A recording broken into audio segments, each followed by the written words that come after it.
Hello, welcome to Simple Answers. I'm your host Jason. In this video, I'll be showing you how to change screen or picture size on your Roku TV.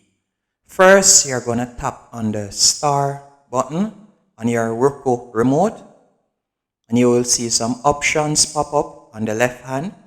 From there, you're going to scroll down, and right where you see picture size, at the moment you can see mine is set at auto.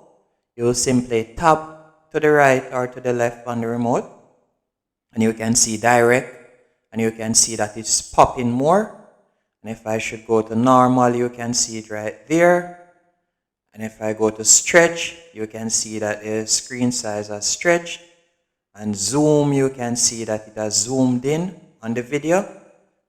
But I'll stick to auto. And that's how to change picture size or how to zoom in on your Roku TV.